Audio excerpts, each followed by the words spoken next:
ਧੋਖੇ ਵਿੱਚ ਨਹੀਂ ਰੱਖਣਾ ਚਾਹੀਦਾ। ਇਹ ਵੇਲਾ ਜਾਂ ਦੋ ਚੀਜ਼ਾਂ ਜਿਹੜੀਆਂ ਜਿਹਦੇ ਨਾਲ ਬਹੁਤਾ ਪਿਆਰ ਹੋਵੇ ਉਹ ਛੱਡ ਸਕਦਾ ਤੇ ਪਬਲਿਕ ਦੇ ਸਾਹਮਣੇ ਜਾਂ ਸਾਡੇ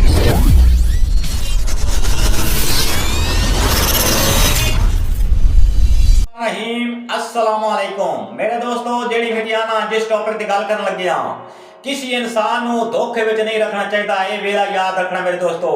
दो चीज़ां जड़ियां ना दोस्तों बहुत याद आउंदियां। एक जिहदे नाल बहुता प्यार होवे वो छोड़ के चला जाए वो बहुत याद आउंदा है ते एक जिहड़ा धोखे विच रखे इंसान वो बहुत याद आउंदा है। कि वो गल करांगे कि पिछले दिनों दे विच 2 हफ्ते पहले एक शबीर भाई दी एलवी दे विच सरैकी भाई भी सन, मैं भी सा और सामने वाला बंदा सी उहदा मैं नाम नहीं लवांगा जिसने आख्या सरैकी भाई तेरी वीडियो देख के ते बड़ा दुख लगा है बच्चों की वीडियो देख के क्योंकि सरैकी भाई कोई जुत्तियां दे वगैरह बच्चों दी दिखा रहे सन, कोई अपनी गरीबी दिखा रहे सन। यानी कि अल्लाह ताला नूं सलामत रखे, अल्लाह ताला दी मुश्किल आसान करे। तो सामने वाला बंदा जिहड़ा उन्हें उहदे कोलों नंबर मंगया कि सरैकी भाई अपना नंबर डालो, अपना नंबर दिओ। नंबर उन्हें एलवी दे विच लिखिया सरैकी भाई ने, अगों उन्हें भी अपना नंबर लिखिया। लिख के जनाब दोवां दा राबता होया, राबता हो के जनाब वो गल सिर्फ तुसीं अगे पॉइंट ते सुननी ते फिर तुहानूं पता लग सी गया। राबता होया मेरे सोहणियो, राबता तो विच उन्हें मैसेज कीता, उस एलवी दे विच मैसेज कीता कि इजी पैसा है, सरैकी भाई का जायद कैश भी है और इजी पैसा भी है।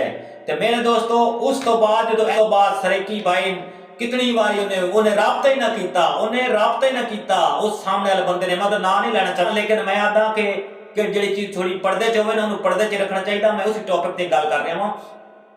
तो मेरे दोस्तों उस तो बाद कोई नंबर शंबर ने कोई ना राबता होया सरैकी भाई का, कोई ना इमदाद हुई। उन्हें कहा जी मैं तो रक्षा लै देसा तेरी इमदाद करसा, ये वो सारियां गल्लां होईयां। उस तो बाद मेरे दोस्त सरैकी भाई ने कितनी दफा उन्हें पहले तो चाया कोई ना, उस तो बाद नंबर नूं ब्लॉक किया गया। मेरे दोस्तों जिस टॉपिक ते मैं गल कर रहा सामने वाले बंदे नूं पता लग गया है और जनाब सरैकी भाई ने पता लग गया सी। जिन्ना मेरे दोस्त इमदाद करनी होवे ना इस साइड तो देख लो जरा गौर नाल मेरी साइड तो देखो।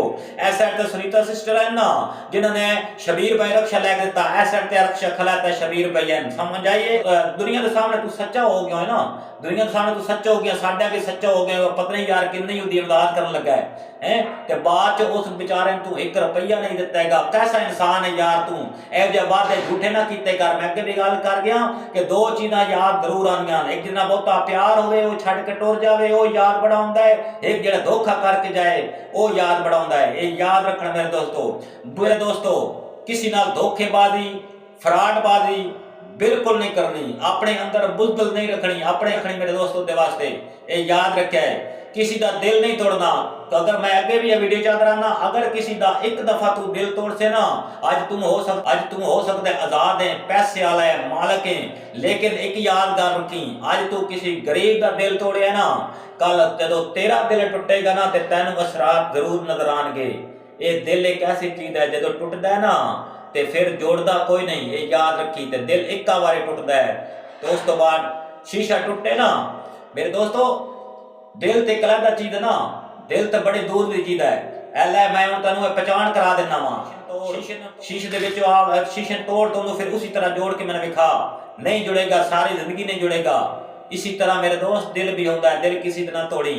अगर तू उसकी इमदाद नहीं सी कर सकता तो पब्लिक के सामने या साडे सामने तू ये गल नहीं सी करनी उहदे नाल। जरा सोच के गल कीती करो।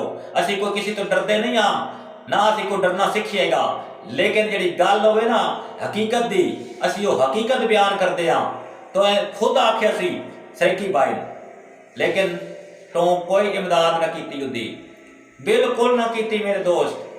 हालांकि तेनों करनी चाहिए। बाद में सरैकी भाई उहदे ते वीडियो बनांदा कि ऐ मेरे फलाने बंदे ने इमदाद की, फलाना उहदा चैनल हैगा, ऐ उन्हें मेरी इमदाद की, इन्ने पैसे गलन या मैंने रक्षा लै दिता या गड्डी लै दिता। लेकिन मेरे दोस्त इस तरह नहीं होंदा।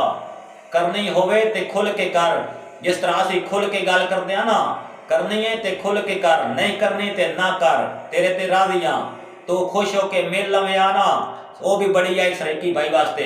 तो उन्होंने इन्ना धोखे दे विच रखिएगा, उन्होंने इतने लारियां दे विच रखिया, अखीर ते तुम उहदा नंबर ब्लॉक कर दिता है। तो मेरे दोस्त अज तू नंबर दा ब्लॉक कीता है, हो सकता है कल तैनू ही कोई ब्लॉक कर देवे। तो इस तरह दी गल्लां तुहानू कड़वियां जरूर इस वीडियो में लगी होणगियां, लेकिन जिहड़ी सच्चाई है मैं वो बयान की है।